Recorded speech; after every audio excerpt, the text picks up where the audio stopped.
नमस्कार दोस्तों, आशा करता हूं आप आपकी पढ़ाई के साथ ही आपकी खुद की हेल्थ का भी ध्यान रखते होंगे। तो आज हम हिस्ट्री का एक नया चैप्टर पढ़ने वाले हैं जिसका नाम है मुगल पीरियड। पानीपत की फर्स्ट बैटल से ही भारत में मुगल शासन की शुरुआत होती है और ये मुगल शासन की शुरुआत कौन करता है? तो वो है जहीरुद्दीन बाबर, जिसको भारत में मुगल साम्राज्य का संस्थापक कहा गया है। ये कुछ नाम हैं जो मुगल ग्रेट मुगल एम्परर के नाम से भी हम इनको कह सकते हैं कि ये एम्परर जो है इनकी ये बड़े ही महत्वपूर्ण एम्परर है मुगल पीरियड के।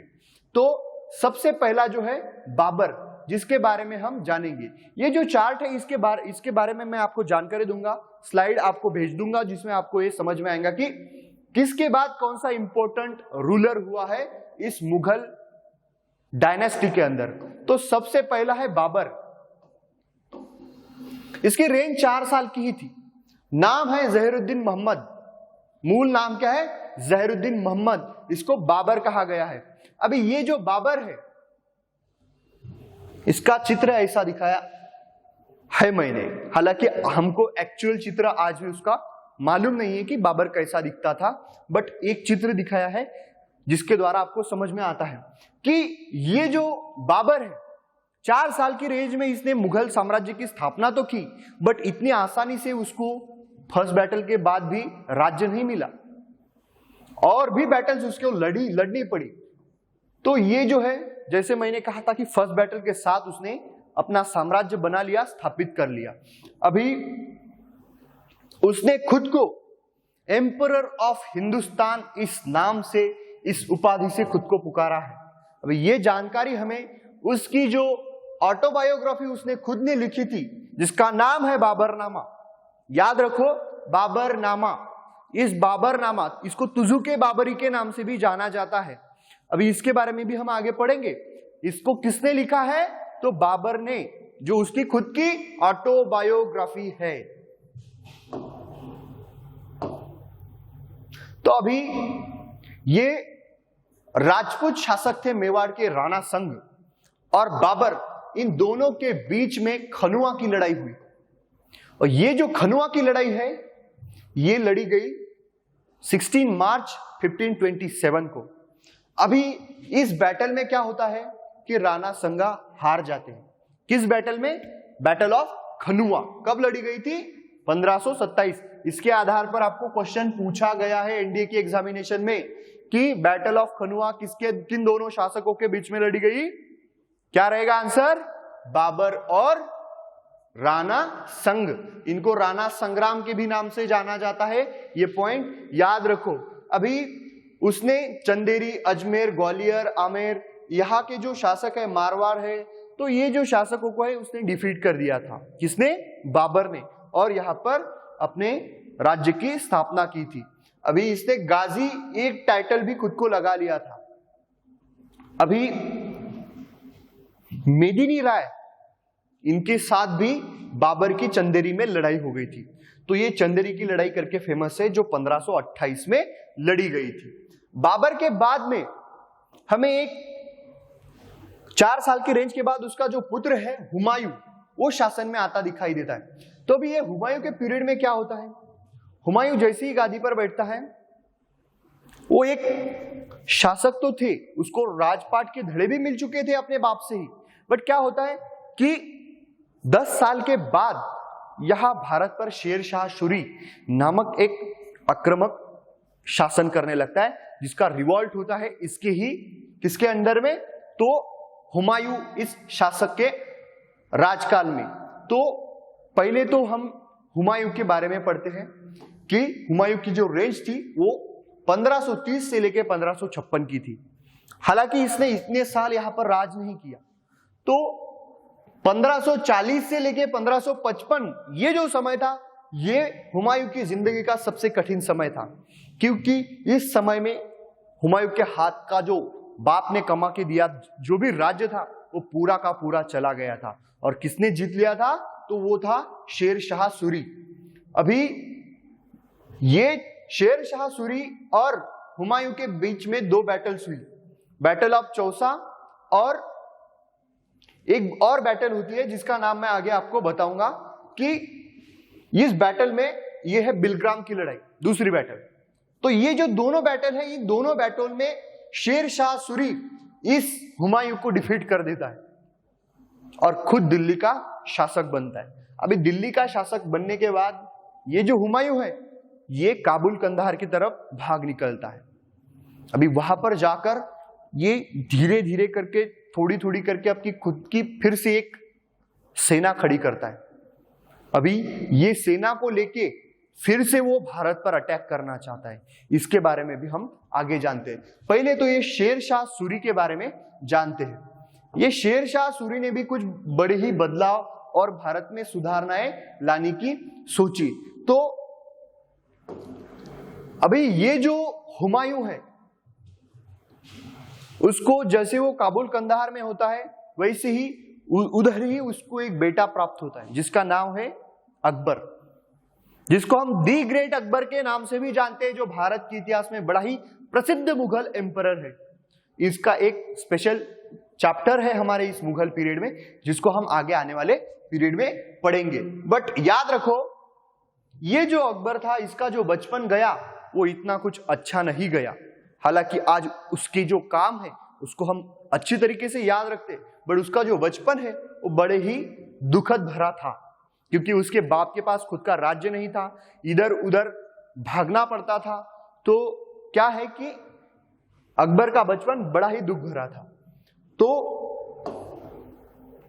यहां पर ये हमें हुमायूं की तोम दिखाई है।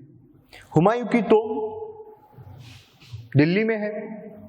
तो क्या होता है कि हुमायूं जब काबुल कंधार जाता है तो वहां पर वो छोटे छोटे लोगों को कलेक्ट करके अपनी खुद की आर्मी डेवलप करता है और भारत पर अटैक करने के लिए फिर से आता है। काबुल कंधार जीत जीत कर दिल्ली तक आता है और उसकी लाइब्रेरी से गिर के मौत होती है। खुद की लाइब्रेरी थी उसकी जिसकी सीढ़ियों से गिरकर हुमायूं की मौत हो जाती है।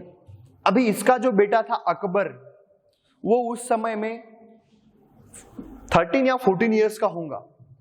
बट क्या कहता है कि जैसे मेरे बाप का सपना था कि भारत पर राज करना है, तो अकबर क्या कहता है कि हाँ अभी बाप तो नहीं है बट ये सपना मैं पूरा करूंगा। तो उसी आर्मी का नेतृत्व ये 13 साल का अकबर करता है और भारत पर अटैक करने के लिए उस आर्मी के साथ भारत में चला आता है। अभी भारत में उस समय में जैसे मैंने कहा था सूरी का शासन था। इस सूरी के शासन में रिवॉल्ट्स हुए फिर से और हेमचंद्र विक्रमादित्य नामक एक सरदार था जिसने अपने ही राजा के खिलाफ बंद कर दिया, रिवॉल्ट कर दिया और खुद दिल्ली का शासक बन गया। हालांकि वो ज्यादा दिन शासक नहीं बना रहा, बट दिल्ली के गादी पर बैठने वाला मीडिएवल इंडियन हिस्ट्री का वो आखिरी सुल्तान था। तो क्या होता है कि जैसे मैंने कहा कि हुमायूं रिकवर करके आता है बट उसकी लाइब्रेरी से गिर के डेथ होती है, तो आगे की जो जिम्मेदारी है वो पूरी तरीके से अकबर पर आती है। अभी अकबर की जो रेंज है वो आपको दिखाई है कि 1556 से लेके 1605 तक, बड़ी ही मतलब नियर अबाउट 49 इयर्स इस शासक ने भारत पर राज किया और अच्छी सुधारणाएं लाई। अभी भारत में आने के बाद उसको हेमचंद्र विक्रमादित्य से लड़ाई लड़नी पड़ी। किसको? अकबर को। और वो बैटल को सेकंड बैटल ऑफ पानीपत कहा जाता है जो 1556 में लड़ी गई और इस बैटल ने अकबर ने हेमू को डिफीट कर दिया और भारत में फिर से मुगल एम्परर की स्थापना हो गई। अभी आगे पढ़ते हैं हम कि अकबर के रेंज में कौन से अच्छे काम हुए। तो ये जो था अकबर, इसके पीरियड में उसने राजपूत शासकों से बड़े ही अच्छे बर्ताव किए। अभी इसके पीछे पॉलिटिकल रीजन हो सकता है कि राजपूत नाम की जो लड़ाऊ कम्युनिटी थी वो बड़े ही सहायता और अपने शब्द के बंधे हुए थे। तो इनकी सहायता से वो अकबर अपने राज्य को स्टेबल कर सकता था। करके उसने जोधा इस राजपूत कन्या से शादी भी की थी। तो कैसे होता है कि एक स्टेबिलिटी प्राप्त होती है अपने राज्य को। ये जो है बुलंद दरवाजा, फतेहपुर सिकरी, इस शहर की स्थापना भी अकबर ने ही की थी, जहां पर ये बुलंद दरवाजा है। ये फतेहपुर सिकरी नामक गांव है, इसका भी एक अलग इंपॉर्टेंट है। तो अभी इसका क्या इंपॉर्टेंट है हम जान लेते हैं। जैसे मैंने कहा था कि अकबर ने राजपूतों के साथ में अच्छे संबंध बनाना चाहा, बट उसको एक अड़चन थी, और वो थी मेवाड़ के राजा प्रताप सिंह से। वो क्या थी कि वो मुगलों का शासन मानने के लिए तैयार नहीं थे, और अकबर उनको वो मानने के लिए बाध्य करना चाहते थे। बट क्या होता है कि महाराणा प्रताप राजपूत अपनी बात तो नहीं सुनने, टाल भी नहीं सकते थे और बात बदलने भी नहीं चाहते थे। तो उन्होंने क्या किया, युद्ध करना चाहा। अकबर ने अपनी आर्मी भेजी और राणा प्रताप, इन दोनों के बीच में हल्दी घाटी इस ठिकान पर एक लड़ाई लड़ी गई। बैटल ऑफ हल्दी घाटी के नाम से भी इसको जाना जाता है। तो यहां पर जो बैटल हुई उसमें राणा प्रताप की हार होती है, बट लास्ट तक उसने मुगल एम्परर अकबर की बात नहीं मानी और उसका शासन एक्सेप्ट नहीं किया। ये बात याद रखनी है। हल्दी घाटी के ऊपर आपको क्वेश्चन पूछा जा सकता है कि बैटल ऑफ हल्दी घाटी किन दोनों के बीच में लड़ी गई, क्या क्वेश्चन है? तो इसका आंसर क्या रहेगा? मुगल शासक अकबर और राणा प्रताप। अभी नेक्स्ट पॉइंट है अकबर की तोम, ये आगरा में है।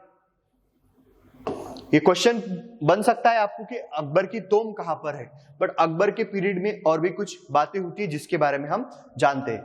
तो ये बड़ा ही सेक्युलर राजा था।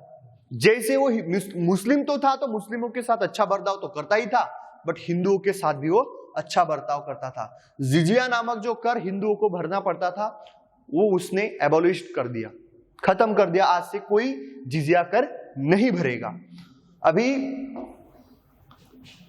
इसकी रिलीजियस पॉलिसी थी, रिलीजियस पॉलिसी के तहत ही इसने राजपूतों के साथ में अच्छे से संबंध बना लिए थे।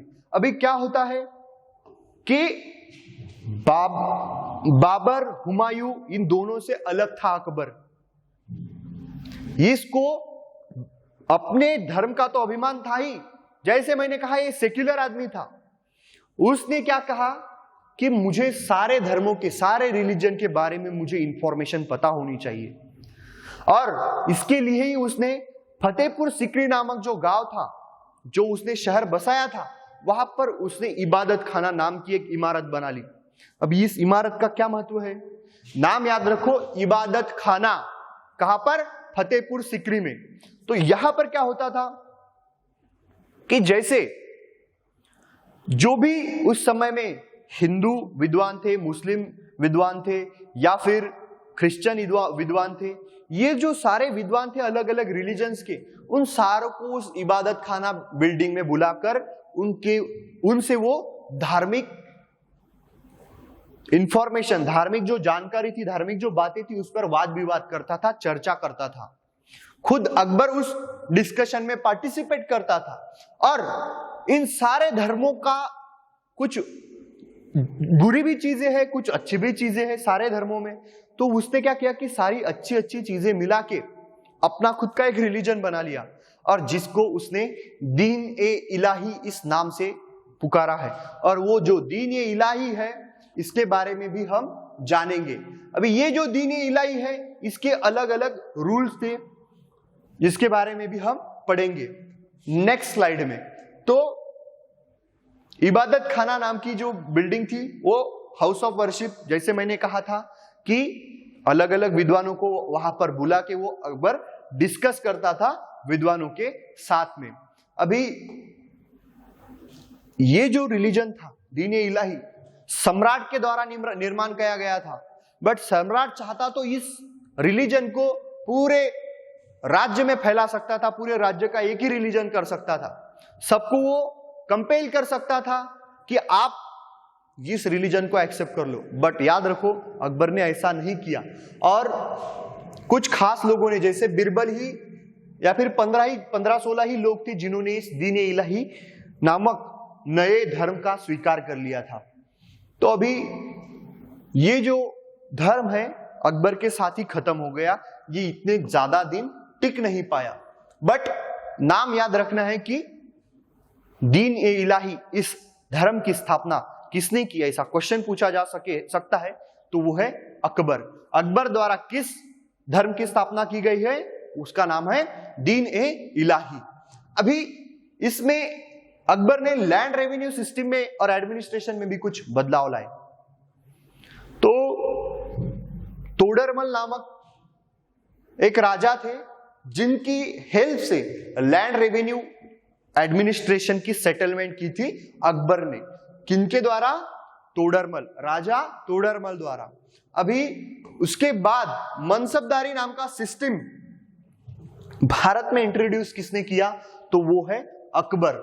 इसके अलावा रेवेन्यू सिस्टम में जब्ती, बंदोबस्त सिस्टम और दहशला सिस्टम, तो ऐसे अलग अलग सिस्टम रेवेन्यू सिस्टम में इंट्रोड्यूस किए। एडमिनिस्ट्रेशन में मनसबदारी नाम का एक नया सिस्टम अकबर ने इंट्रोड्यूस किया, इसके बारे में भी हम जानेंगे।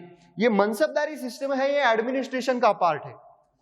अभी इसकी अलग अलग रैंक्स होती थी, 10 की मनसब से लेके 7,000 तक की मनसब, ऐसे अलग अलग रेंज थे। 5,000 की मनसब, 10 की मनसब, 7,000 की मनसब, 100 की मनसब, 1,000 की मनसब, 2,000 की मनसब, ऐसे उसके औहदे थे। अभी 7,000 की मनसब सबसे ऊंची मनसब होती थी। तो ये जो मनसब है राजा के रिलेटिव या फिर राजा के पुत्र को ही दी जाती थी। तो ये एक एडमिनिस्ट्रेशन में उसने बदलाव लाया था। सिस्टम का नाम क्या था? मनसबदारी सिस्टम। ये आपको याद रखना है। ये यहां पर मैंने 5,000 दिया है, बट कि इससे भी ऊपर 7,000 वाली भी मनसब थी, तो ये बात आपको याद रखनी है। अभी ranks divided into 2 parts, Jat and सवार। मतलब सैन्य में जो भी सरदार थे, सैनिक थे, उनकी रैंक्स थी जाट और सवार। तो ये जो थे, मतलब जिसके पास घोड़े हैं और घोड़े नहीं है, इस आधार पर ये जाट और सवार डिवाइड होते थे। जाट means a personal and a fix person status of,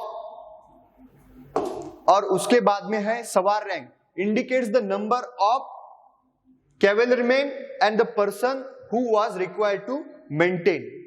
मतलब हॉर्स के साथ ही जाट और सवार के अंडर में भी कुछ सैनिक काम करते थे। अभी उनके अंडर में काम करने वाले सैनिक परमानेंट थे या फिर जरूरत पड़ने पर ही उनको बुलाया जाता था। इसके आधार पर ये जाट और सवार, ये जो रैंक्स थी, ये डिवाइड होती है। तो ये देखो, एटलीस्ट 2 हॉर्सेस एवरी सवार को, एटलीस्ट 2 हॉर्सेस तो भी मेंटेन करने पड़ते थे, जैसे मैंने आपको पहले ही बताया था। अभी ये जो है नेक्स्ट रूलर है हमारे मुगल एम्परर। इस एम्परर का नाम है जहांगीर। 1605 से लेकर 1627 ये जो थी उनकी रेंज थी। अभी अकबर के पीरियड में हमें फिर से नवरत्न दरबार दिखाई देता है। एक बात आपको अकबर के बारे में जाननी पड़ेगी, इससे पहले हमने चंद्रगुप्त II के दरबार में नवरत्न दरबार पाया था। अभी यहां पर भी नवरत्न दरबार है, जिसमें बिरबल, राजा टोडरमल, तानसेन, ऐसे अलग अलग नाम थे, अबुल फजल भी थे। तो ये जो विद्वान थे अकबर के दरबार में थे और जिनको नवरत्न दरबार कहा गया है। अभी ये जो जहांगीर है, ये अकबर के पुत्र थे। इनको सलीम के नाम से भी जाना जाता है, वही सलीम जो अनारकली से प्यार करता था, जिनकी स्टोरी आप में से बहुत सारे लोगों ने पढ़ी होगी। बट इसके कार्यकाल में क्या हुआ है ये भी तो जानना जरूरी है। अनारकली की स्टोरी तो याद रखो ही, बट बाकी चीजें भी एग्जामिनेशन पॉइंट ऑफ व्यू से आपको जानना जरूरी है। अभी 1605 में अकबर की मौत होने के बाद में उसका बड़ा बेटा जहांगीर राजगद्दी पर बैठ जाता है। अभी ये जो था जहांगीर, इसने सिखों के जो 5वें गुरु है अर्जुन देव, इनकी हत्या कर दी थी। और क्यों कर दी थी? क्योंकि ये खुसरो के सपोर्टर थे। खुसरो कौन थे? तो ये थे इनके भाई। तो यहां पर आपको याद रखना है, इनका नाम जो है ये था सलीम, और जहांगीर के नाम से उनको जाना जाता है, जिसका मतलब होता है कॉन्करर ऑफ द वर्ल्ड। अभी इसके बारे में हम जानते हैं कि जहांगीर के पीरियड में क्या क्या इंपॉर्टेंट घटनाएं हुई थी। अभी जहांगीर जो थे ये इतने स्ट्रॉन्ग रूलर नहीं थे अकबर जैसे, तो इनकी जो पत्नी थी जिनका नाम था नूरजहां, ये ही एडमिनिस्ट्रेशन को संभालती थी। अभी शाहजहां के बारे में हम आज पढ़ेंगे। ये जो चित्र है शाहजहां का चित्र दिखाया गया है। 1627 से लेके 1658 ये जो रेंज है शाहजहां की रेंज है। अभी इनके पीरियड में क्या क्या इंपॉर्टेंट घटनाएं हुई इसके बारे में भी हम जानते हैं। तो ये जो रूलर थे कला के बड़े ही प्रेमी थे, आर्किटेक्चर लवर थे, जिनके पीरियड में हमें भारत में लाल किला और ताजमहल जैसी वास्तुओं का निर्माण होता दिखाई देता है। और ये शाहजहां की रेंज को ही भारत का दूसरा सुवर्ण युग कहा गया है। पहला सुवर्ण युग किसको कहा गया है? तो वो है गुप्ता डायनेस्टी के पीरियड को, और दूसरा सुवर्ण युग इस शाहजहां की इस कार्यकाल को दूसरा सुवर्ण युग ऑफ इंडियन हिस्ट्री ऐसे कहा गया है। अभी इनकी जो डेक्कन पॉलिसी थी इसके तहत उन्होंने खानदेश, बेरार, तेलंगाना, दौलताबाद ये सारा एरिया कॉन्कर कर लिया, और अपने जो बेटे थे जिनमें से एक का नाम था औरंगजेब, दारा शुकोह, ये दो नाम थे, तो इनको उस एरिया में एडमिनिस्ट्रेटिव सेटलमेंट के लिए लगा दिया। साउथ में जो दौलताबाद, औरंगाबाद का जो प्लेस था यहां पर औरंगजेब काम करते थे। अभी शाहजहां के पीरियड में इंपॉर्टेंट कुछ घटनाएं हुई इसके बारे में हम जानते हैं। तो सबसे महत्वपूर्ण बात तो यह है कि इन्होंने आर्किटेक्चर में ही बहुत बड़ा काम किया है। अभी दारा शुकोह ये जो थे ये राजपुत्र थे और शाहजहां की मौत के बाद यही शासक बनने वाले थे। बट औरंगजेब को जैसे पता चला कि शाहजहां की तबीयत खराब हो रही है, 1656-57 के इस पीरियड में जब शाहजहां की तबीयत खराब होने लग गई तो औरंगजेब के मन में सवाल उठा कि उसके बाप के मरने के बाद दारा शुकोह सुल्तान बनेगा। ये दारा शुकोह जो थे ये अकबर की तरह सेक्युलर विचार वाले राजा थे, सम्राट थे। अभी अगर औरंगजेब को ये बात अच्छी नहीं लगती थी कि एक राजा सेक्युलर हो, और वो खुद राजा बनना चाहते थे, सम्राट बनना चाहते थे, बट बाधा थी तो वो थी दारा शुकोह जो उनके बड़े भाई थे। बाप की तबीयत बिगड़ने की वजह से साउथ में काम करने वाला जो औरंगजेब था वो जल्दी ही दिल्ली की तरफ, आगरा की तरफ बढ़ने लग गया। अभी वहां पर जाकर क्या किया उसने, तो सबसे पहले अपने भाई को उसने चैलेंज किया कि आपको मैं राजा नहीं बनने दूंगा, सम्राट बादशाह नहीं बनने दूंगा, और खुद के बाप को कैद में डाल दिया और इस दारा शुकोह के साथ में लड़ाई लड़ी, और इस बैटल में उसने दारा शुकोह को हरा दिया। He enter at the Agra fort after defeating Dara को हराने के बाद ही उसने आगरा के फोर्ट में कदम रखे और बाप को भी कैद कर लिया और खुद दिल्ली का सुल्तान बन बैठा, दिल्ली का शासक बादशाह बन बैठा। मुगल एम्परर औरंगजेब अपनी नीतियों के लिए बड़ा ही कुप्रसिद्ध है। हालांकि औरंगजेब के पीरियड को हम आने वाले चैप्टर में पढ़ेंगे, उसके राज्य के अंदर कौन सी इंपॉर्टेंट घटनाएं हुई इसके बारे में भी हम जानेंगे। तो ये जो औरंगजेब था शासक तो बन गया। अभी यहां पर जो है ये रेड फोर्ट है जिसका मैंने आपको जिक्र किया था कि शाहजहां ने इस रेड फोर्ट की जो दिल्ली में है इसकी निर्मित की थी। ये जो है ताजमहल आगरा का, इसका भी निर्माण किसने किया, तो वो है शाहजहां। अभी तख्ते ताउस जिसको मयूर सिंहासन के नाम से जाना जाता है, एक्चुअली वो सिंहासन कैसा था इसकी हमें जानकारी नहीं है। अभी एक चित्र है जो मैंने आपको दिखाया है, एक्चुअली में तख्ते ताउस नहीं है, मयूर सिंहासन नहीं है, बट मयूर सिंहासन की निर्मित किसने की थी ऐसा अगर सवाल पूछा जाए तो आंसर क्या रहेगा, शाहजहां। अभी ये तख्ते ताउस और कोहिनूर का हीरा, ये जो दोनों चीजें थी ये दोनों चीजें नादिर शाह नामक एक लुटेरा आया था, वो भारत से ये दोनों चीजें लूट के ले गया। आगे इसके बारे में भी हम पढ़ेंगे। तो अभी यहां पर शाहजहां का पीरियड खत्म होता है। अभी औरंगजेब के बारे में हम पढ़ेंगे। 1658 से लेकर 1707 इस रेंज में, बड़ी रेंज में औरंगजेब ने राज किया। एक चित्र दिया गया है, इसके हाथ में कुरान है। ये एक धर्म प्रिय राजा था, कट्टर सुन्नी इस्लाम। तो क्या है कि अपनी रिलीजन की जो भी बातें थी वो पूरी तरीके से औरंगजेब फॉलो करता था। दिन में 5 बार नमाज पढ़ना और इस्लामिक रूल के हिसाब से अपना शासन चलाना और सारी चीजें टाइम टू टाइम करता था। एडमिनिस्ट्रेशन इसका इतना जबरदस्त था कि बाकी कोई एम्परर इसका सामना नहीं कर पाया। मतलब शासन, एक नियंत्रित शासन जिसको कहा जाए, वो था औरंगजेब का शासन। तो इसके पीरियड में कुछ इंपॉर्टेंट घटनाएं हुई जिसके कारण ही मुगल एम्परर जो था, पूरा मुगल एम्पायर वो डिक्लाइन स्टेट की तरफ बढ़ने लग गया। तो जिसके बारे में हम अभी आज पढ़ेंगे वो है औरंगजेब।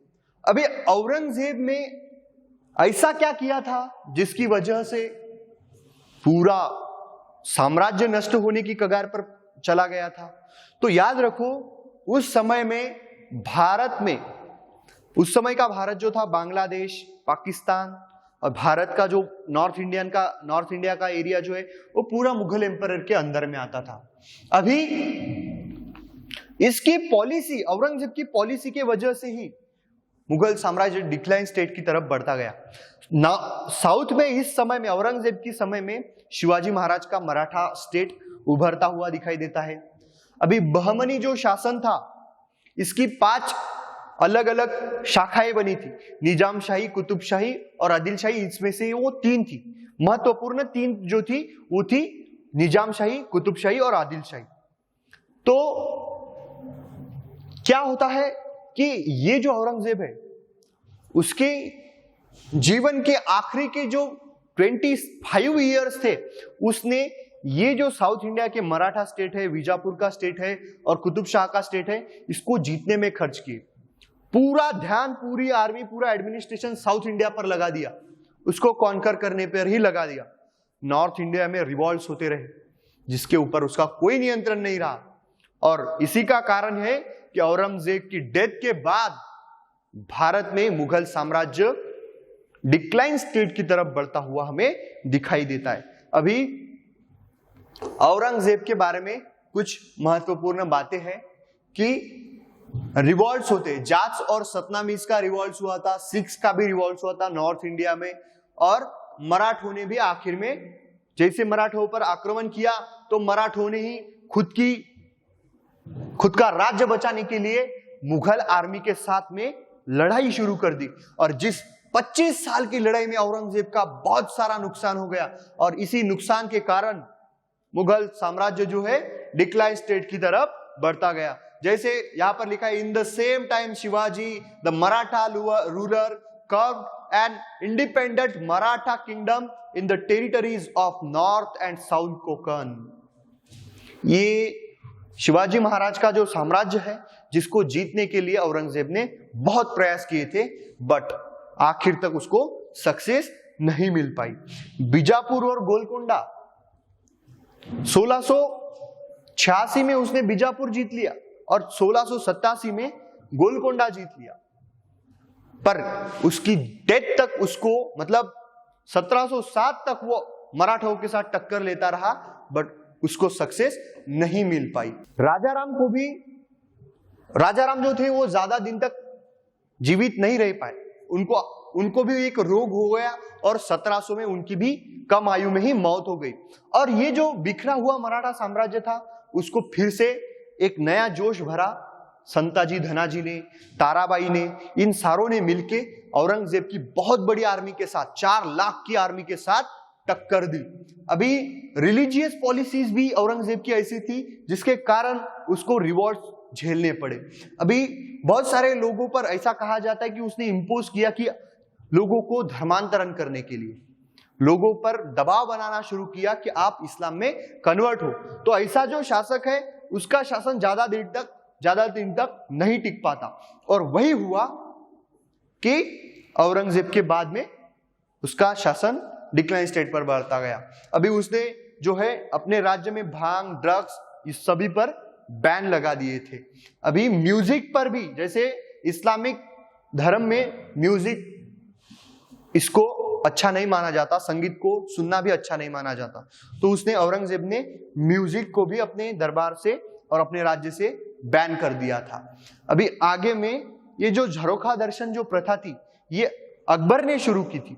झरोखा दर्शन क्या है कि राजा सही सलामत है कि नहीं और राजा को सामान्य लोग देख सके, इसके लिए हफ्ते में एक दिन अपने राजमहल की खिड़की से राजा लोगों को दर्शन देता था, जिसको झरोखा दर्शन ऐसे कहा गया है। ये जो प्रथा थी औरंगजेब ने बंद कर दी। ये जो है औरंगजेब की तोम है।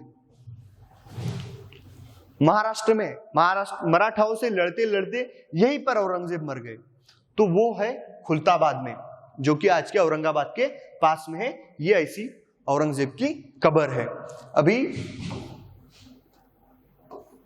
कहा जाता है कि उस औरंगजेब ने बड़े हिंदू टेम्पल्स को डिस्ट्रॉय भी किया था, और इसी के कारण हिंदुओं में औरंगजेब बड़ा ही कुप्रसिद्ध है। और 1679 में उन्होंने फिर से जो अकबर द्वारा बंद किया गया जिजिया टैक्स था उसको फिर से शुरू कर दिया। यात्रा कर, पिलग्रिम्स यात्रा कर जो था इसको भी इंपोज कर दिया, इसको भी लागू कर दिया हिंदुओं पर। अभी इसी के कारण राजपूत और सिखों ने रिवॉल्ट्स कर दिए, क्योंकि 1679 के बाद में औरंगजेब की राजपूतों के तरफ देखने की जो पॉलिसी थी, जो अकबर के समय से चालू थी, वो बदल गई।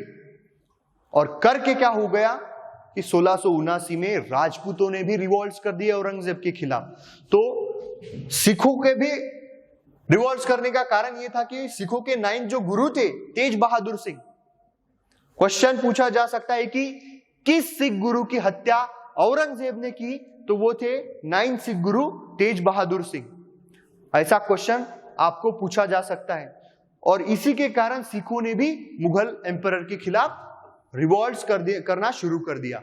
तो अभी लास्ट स्टेज की तरफ आते हैं, इस मुगल एम्पायर के लास्ट स्टेज की तरफ आते हैं। अभी ये रिलीजियस पॉलिसीज थी औरंगजेब की, जिसके कारण उसको ही, उसके साम्राज्य को ही उसका परिणाम भुगतना पड़ा।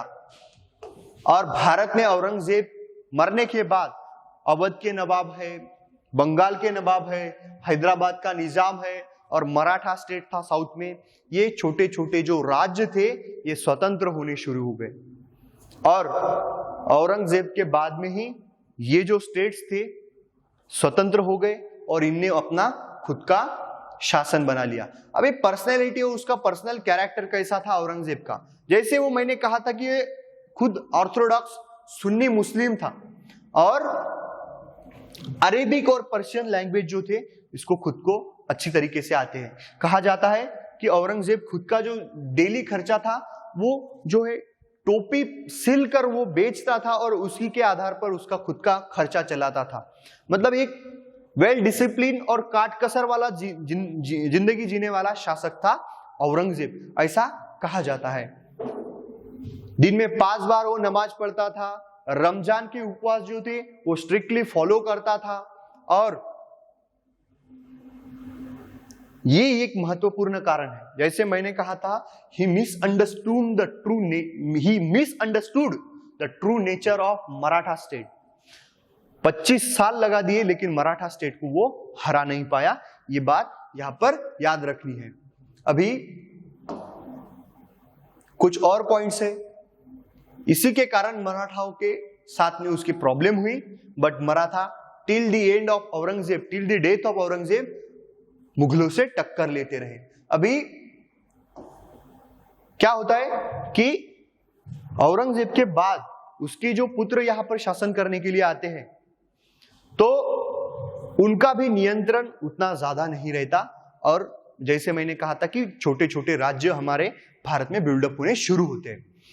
तो कैसे कि यही से हमें एक नया सिला शुरू होते दिखाई देता है इंडियन हिस्ट्री में, और इसी का परिणाम है मॉडर्न इंडियन हिस्ट्री। भारत में यूरोपियन कंट्रीज का आगमन शुरू हो गया था और उनकी जो कॉलोनीज थी वो भारत में बननी शुरू हो गई थी। अभी इसका इस्टेब्लिशमेंट कैसे हुआ और विस्तार कैसे हुआ ये भी हम जानेंगे। तो मुगल एम्परर पीरियड में क्या क्या इंपॉर्टेंट है, तो मुगल एम्परर का फाउंडेशन किसने रखा? बाबर ने। बाबर ने राणा संगा के साथ जो लड़ाई लड़ी थी, खनुआ की लड़ाई, और बाबर ने 4 साल तक ही यहां पर राज किया। उसके बाद कौन आया? हुमायूं। हुमायूं की बिलग्राम की लड़ाई किसके साथ में हुई? हुमायूं की लड़ाई हुई शेरशाह सूरी के साथ में। अब हुमायूं का लड़का जो था अकबर, अकबर ने हेमचंद्र विक्रमादित्य के साथ में पानीपत की दूसरी बैटल लड़ी। अभी दूसरी बैटल होने के बाद अकबर यहां पर आया। अकबर ने यहां पर बड़े ही सेक्युलर स्टेट उसका था। उसने रिलीजियस डिस्कशन के लिए फतेहपुर सिकरी नामक इस गांव में किस इमारत की स्थापना की? तो वो था इबादत खाना। याद रखो, अभी इबादत खाना के बाद उसने मनसबदारी सिस्टम लाया था। एडमिनिस्ट्रेटिव सिस्टम है मनसबदारी, ये पॉइंट याद रखना है। अभी अबुल फजल नामक एक विद्वान जो था, नवरत्न दरबार में से एक था अबुल फजल। इस अबुल फजल ने अकबर का ऑटोबायोग्राफी लिखा है, सॉरी उसको बायोग्राफी कहते हैं। अकबर की बायोग्राफी किसने लिखी? तो वो है अबुल फजल, जिसको बाबरनामा के नाम से जाना जाता है। ये बाबरनामा 3 पार्ट्स में डिवाइड है। कितने? 3 पार्ट्स में। अभी पहला जो पार्ट है उसमें ये जो अकबर है इसके पूरे पूर्वजों के बारे में जानकारी दी है। दूसरा जो पार्ट है उसमें भी अकबर के ही पूर्वजों के बारे में जानकारी दी गई है। अभी तीसरा जो पार्ट है यह सबसे महत्वपूर्ण पार्ट है, जिसको हम आईने अकबारी के नाम से जानते हैं। क्या नाम है? आईने अकबारी। तो ये आईने अकबारी में क्या दिया गया है कि अकबर का राज्य कैसा था, उसके एडमिनिस्ट्रेटिव सेटलमेंट कैसे थे, कैसे विभाग थे, ज्योग्राफी कैसी थी भारत की। तो ये सारे इंफॉर्मेशन जो है वो आईने अकबारी में मिलता है। आईने अकबारी क्या है? अकबरनामा का तीसरा पार्ट है। अकबरनामा किसने लिखा? तो वो था अबुल फजल ने। अबुल फजल ने अकबरनामा, ये जो है ये बायोग्राफी है अकबर की, जो अबुल फजल ने लिखी है। तो आगे में टोडरमल नाम के एक एडमिनिस्ट्रेटिव ऑफिसर है, लैंड रेवेन्यू एडमिनिस्ट्रेटिव ऑफिसर है अकबर के। इन्होंने लैंड रेवेन्यू में बड़े ही बदलाव लाए अकबर के समय में। जाट और सवार क्या है ये भी आपको पूछा जा सकता है। नेक्स्ट पॉइंट है जहांगीर। जहांगीर जो थे वो चित्रकला के बड़े ही भोक्ते थे, चित्रकला उनको बड़ा ही प्रिय था। उनका एडमिनिस्ट्रेशन किसने संभाला? तो वो थी नूरजहां। उसके बारे में भी हमने पढ़ा है। अभी आगे आने वाला शासक कौन था? वो था शाहजहां। शाहजहां ने किस इमारत का निर्माण किया? लाल किला, ताजमहल, तख्ते ताउस, इसकी निर्मित शाहजहां ने की। अभी शाहजहां के बाद में आता है औरंगजेब। औरंगजेब ने क्या किया? तो औरंगजेब ने दारा शुकों के साथ, अपने खुद के भाई के साथ ही लड़ाई लड़ी, उसको मार के वो खुद अपना शासक बन गया, मुगल एम्परर बन गया। अभी इसके पीरियड में रिवॉल्ट्स हमें देखने को मिलते हैं, जैसे मराठों का रिवॉल्ट है, जाट्स का रिवॉल्ट है, सिखों का रिवॉल्ट है। तो ये रिवॉल्ट्स उसके पीरियड में होते हैं। इसी के पीरियड में अंग्रेजों ने 1686 में बैटल्स भी लड़ी थी। हालांकि अंग्रेज हार गए थे, बट याद रखो कि ये बैटल्स इंपॉर्टेंट इसके लिए है क्योंकि अंग्रेजों ने ये सबसे पहली बैटल लड़ी थी किसी भारतीय राजा के साथ। ये पहली बैटल थी, तो ऐसी ये याद रखना है। अभी मुगल एम्परर डिक्लाइन स्टेट की तरफ क्यों बढ़ता गया, इसके कुछ स्टेटमेंट्स आपको पूछे जाते हैं कि नीचे गए कारणों में से कौन से कारण ऐसे थे जो मुगल एम्परर के डिक्लाइन स्टेट के लिए कारणीभूत थे, कॉजेस थे। तो आपको स्टेटमेंट पढ़ने के बाद में सब पता चलना चाहिए कि क्या कारण थे, और आपको उसी के लिए आज का पूरा लेक्चर, उसमें भी औरंगजेब की रिलीजियस पॉलिसी आपको समझनी पड़ेगी, पॉलिटिकल पॉलिसी औरंगजेब की आपको समझनी पड़ेगी। तो आज का हमारा चैप्टर यहीं पर खत्म होता है, जिसका नाम था मुगल एम्परर। Thank you.